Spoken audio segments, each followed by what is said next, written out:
Hello everyone, আসসালামু আলাইকুম। আজকে আমি আপনাদের সামনে নিয়ে এসেছি সাবুদানার রেসিপি। সাবুদানার শরবত আমি বানিয়ে দেখাবো, যেটা রমজান মাসে খেলে শরীরের জন্য অনেক উপকার হবে। তো চলুন দেখে নেওয়া যাক। আমি হাঁড়িতে পর্যাপ্ত পরিমাণে পানি নিয়েছি। এখন আমি সাবুদানাগুলো ঢেলে দিব। সাবুদানা সিদ্ধ করতে পর্যাপ্ত পানি না দিলে সাবুদানাটা অনেক আঠালো হয়ে যায়, এজন্য বেশি পরিমাণে পানি দিয়ে দিতে হবে। সাবুদানাগুলো মাঝে মধ্যে নেড়ে দিতে হবে, নইলে জমাট বেঁধে যাবে। আমি 10 থেকে 12 মিনিট এভাবে সিদ্ধ করে নিব।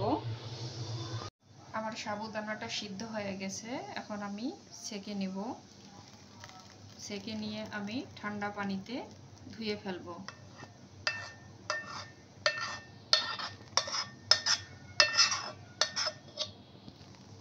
সাবুদানাগুলো ঠান্ডা পানি দিয়ে ধুয়ে নিয়েছি যেন ঝরঝরে হয়। আর এই ফাঁকে আমি হাফ কাপ পরিমাণ কাঠবাদাম পানিতে ভিজিয়ে রাখবো এবং পরে পেস্ট করে নেব।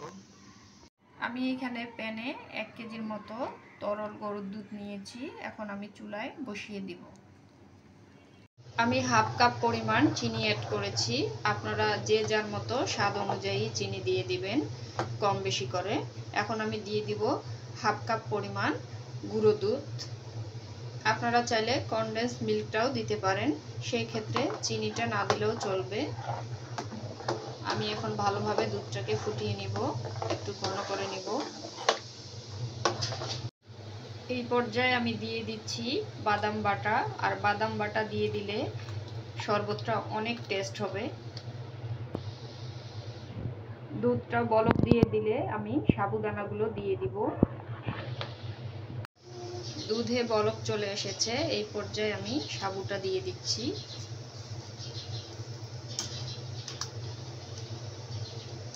সাবুটা দিয়ে আমি বেশিক্ষণ জাল করব না।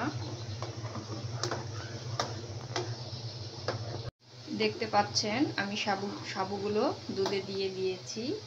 তো আমি এভাবে 5 মিনিট রান্না করে নেব, বেশি ঘন করব না।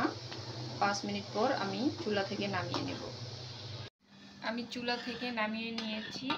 এখন আমি নরমাল তাপমাত্রায় ঠান্ডা করে নিয়েছি এবং এখন আমি ফ্রিজে রাখবো ঠান্ডা হওয়ার জন্য মিনিমাম 1 ঘন্টা। আমি 1 ঘন্টা পর ফ্রিজ থেকে বের করলাম। সাবুদানাগুলো দেখেন অনেক ফুলে কত বড় হয়ে গিয়েছে। এখন এর মধ্যে আমি কয়েকটা উপকরণ মিক্সড করব। আমি প্রথমে দিয়ে দিচ্ছি একটা পাকা কলা। কলাটা রমজান মাসে সবার ঘরে থাকে। আর দিয়ে দিচ্ছি খেজুর, দিয়ে দিচ্ছি বাদাম কুচি। এখন আমি ভালোভাবে মিক্সড করব।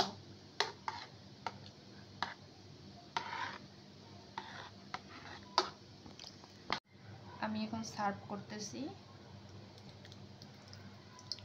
কতটা ঘন হয়ে গিয়েছে।